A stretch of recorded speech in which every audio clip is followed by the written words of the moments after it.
Hello everybody, this is Brooke aka Supernatural Summer 34 and today we are back at it with another speed build. So this speed build is another community lot in Strangerville, however it's not in the lower portion. This is my first build in the pinnacles of Strangerville and it's both a wedding venue and a cemetery because I didn't want to take up too many lots by having separate lots for each. But the cemetery actually takes up the majority of the build. Well, actually, maybe a little more than half, despite how simple it actually is. It's mostly landscaping, but I didn't cut any of that out because I actually don't like it when people cut things out of their builds. I'm someone who'd like to see the whole thing unfold, even if it takes an hour. Obviously, this video isn't an hour long, thank goodness. I'm still no good at voiceovers, but I'm committed to getting better, as well as sticking around for the whole video, instead of leaving with several minutes left. That's a nasty habit that I had when I first started on YouTube, and I'm super happy I've broken it. But I think the trickiest part of the cemetery was the layout, because I didn't want it to be too repetitive, but I also wanted to have a lot of burial plots, because this cemetery is actually meant for my not-so-berry sims. I've tried doing a graveyard for Not So Berry before, last attempt, but I switch saves too often to actually keep up with that, because it isn't possible to bring the graves with you into the next save, which is slightly irritating. It was also just a really bad build. I didn't know how to do this, at all. Granted, this was a little less than a year ago, so I'd hope I've improved since then, but I think this one is much better. But I mess with this fountain for a long time because I knew I wanted to have one, I just didn't know exactly what I wanted it to look like. Eventually I settled for 2 fountains, but the pre-built ones rather than the fountain tool, and I think they look really nice. I think when I want a fountain, I always try to use the fountain tool, but the pre-built ones always look so much better, and for any kind of lake or something, I tend to use the pool tool so that my sims can swim in it. I use a lot of terrain paint in this build, and I probably could have just used tiles, but I'm fairly certain that there isn't a tile version of this particular terrain paint. I usually hate terrain paint because I'm really bad with it, to be honest. If I were to slow this down for you, you might notice that my hand is really shaky and unsteady, and that's what I like to call constant anxiety. But I always watch other builders do the terrain paint, and I'm always in awe of what they can do and how straight their lines are, but I just have to remind myself that it wouldn't look nearly as smooth if it weren't sped up. I'm constantly in awe with everything about other builders because I'm really insecure with my building. Like other people's ability to use taller wall heights, I've never been able to make that work for some reason, but I actually did for the first time in this build with the church.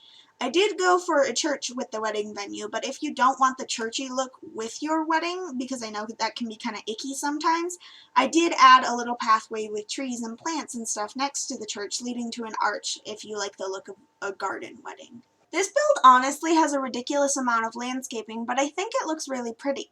I've been absolutely horrible about going for the sparse landscaping in Strangerville, but I do really enjoy lush landscaping. And even then, this isn't that lush. I've been watching a lot of speed builds recently because I have been so into building, and I noticed that other people do even more landscaping than me. And I think that validates my landscaping in my eyes.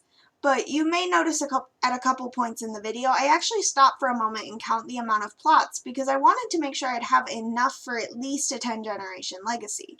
Now that I'm looking back at the build, though, I kind of wish I'd done some special plots for the heirs in my Not So Berry challenge, but I actually don't even know how many generations I'm going to be playing of this. I wrote a bunch of extra generations for gameplay that I haven't done yet. If you aren't aware, I literally don't do any gameplay except for legacy challenges, which means I haven't played a legacy without guidelines ever, I think. I did have one gameplay that wasn't a challenge, but I didn't get very far. I had a baby with Jay Huntington III, and then it got taken away, and I never touched that save again. I actually dated Don before I got with Jay, but Don actually dumped my sim a couple days into them dating, which is very, very consistent with his character throughout the Sims franchise. I don't even have access to that save anymore, and I haven't for years because A, I obsessively delete save files when I don't play in them anymore. I never have more than 5 saves at a time, and B, I actually started playing The Sims on my tablet, which had an attachable keyboard. Or maybe it was a laptop with a detachable keyboard. Either way, I played on this little rinky-dink computer that couldn't run The Sims to save its life. It probably ran The Sims better than my current computer does, though, simply because I didn't have any CC or even know what CC was. I think the first piece of CC I ever downloaded was those 2 packs by the Plum Bob Tea Society, the wedding pack and that gardening pack. I remember that I was on my second attempt of the Not So Berry challenge ever, and my sim was a lesbian who married Candy Bear, and I replaced her hair with the one pulled to the side and it's kind of curly. Do you know which one I'm talking about? You might not, but I used that hair on her. I actually made it to Gen 4 on that attempt, but I got really bored really quickly in Gen 4. I have tried that challenge so many times that I have repeated my founding generation's name at least twice for 2 separate names. I think the first time was Pepper, then Minty, then Peppa, then Minty again, and then a couple of attempts that happened so rapid fire that I can't even remember their names, then Peppermint, then Minty Berry, and now Marilyn Mintberry. The farthest I've ever made it in the challenge before was when I completed Gen 9 and was setting up Gen 10, but my computer broke and I had to get it fixed. But my stepdad forgot to put my saves on a flash drive before he deleted everything and started over on a new hard drive. I was really sad about that, but if I had completed the challenge, I probably wouldn't be playing it right now, and I am so in love with this rendition of the challenge. But here's where I do that little aisle for the garden wedding area. It goes by really quickly because it's not super detailed or anything. It's just a little pathway leading to an arch with some flowers and trees surrounding it. But the actual church also comes together pretty quickly. It's really simple, just a couple of boxes. I think the roofing was the most difficult portion of the building, but even that didn't take long. I've never built a church before, by the way, and I don't think I've ever even seen a super traditional church. Both of the churches I used to attend had very modern interiors and exteriors, and I don't think I've ever been to a church wedding. My mom got married in my grandpa's backyard, and my dad got married in my stepmom's mom's friend's backyard, and my aunt got married in a banquet hall, I think. I was really little for that one. And the other wedding I've been to was a barn wedding for my mom's best friend and her wife. I really liked that wedding actually, but it was really, really cold because it was in October, so I spent the last 2 hours of the reception in the car watching YouTube.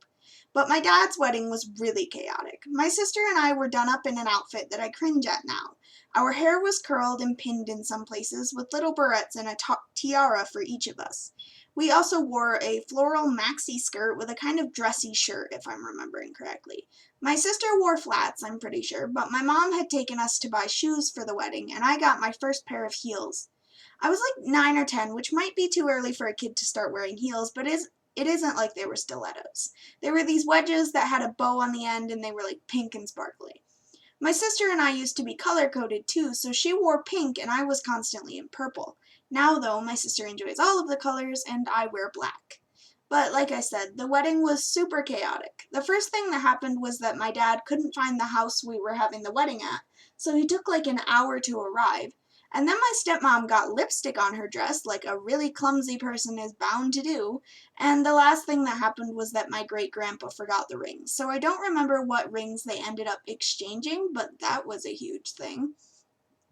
But about those heels that I wore to the wedding, I wore those almost every day in 5th grade, which was a year or two later, so they didn't really fit right. But 5th grade Brooke thought she was the pinnacle of fashion with her sparkly heels, jeans with unintentional holes, and some t-shirt with a decal of a monkey on it. I was wondering why all the boys weren't lining up to date me. But one day this girl, we'll call her Hallie because I'm not going to use her real name no matter how snooty I think she is, but Hallie asked me in the middle of class why I always wear heels, and little Brooke didn't know what to say. But 10th grade Brooke knows what she should have said. Because I like them. Because I can run faster than you in my heels than you can with your tennis shoes.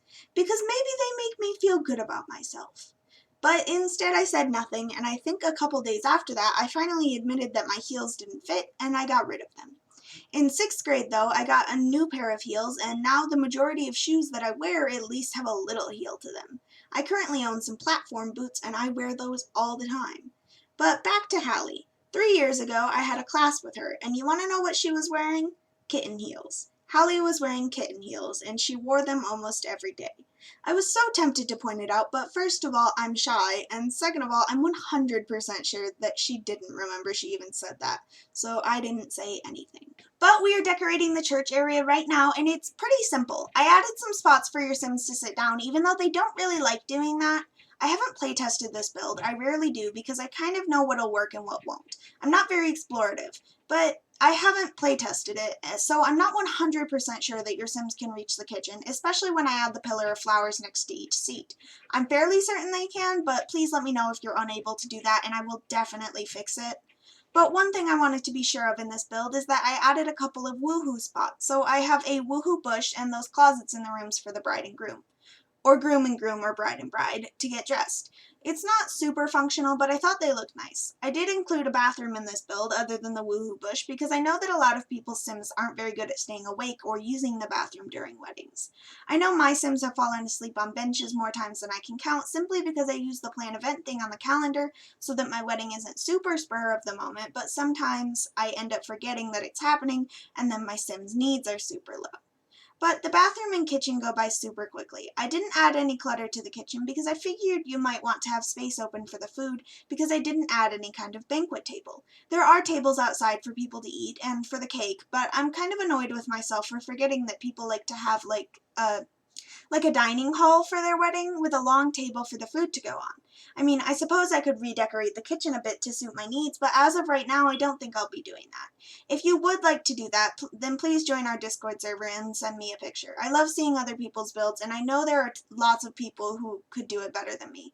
The Discord server is always linked in the description, by the way, same with links to my other social media platforms. I think it's actually just Twitch and Tumblr, but that's fine. There's also my Origin ID if you ever want to follow me on the gallery. Speaking of the gallery, if you want to download my build, sometimes the name of the build on the gallery might be different than it is on YouTube because the gallery has a rather short character limit, so I think I'm going to start saying exactly what to look up on the gallery in the description. I might make it where all of my speed builds have that little alteration, but if I forget and you ever want to find a build, don't hesitate to reach out to me. I love getting, like, messages and stuff from you guys, and anything you guys want to tell me. It makes my day, honestly. But we are coming up on the end of the video. Don't forget to like, subscribe, comment down below, and I will see you all soon!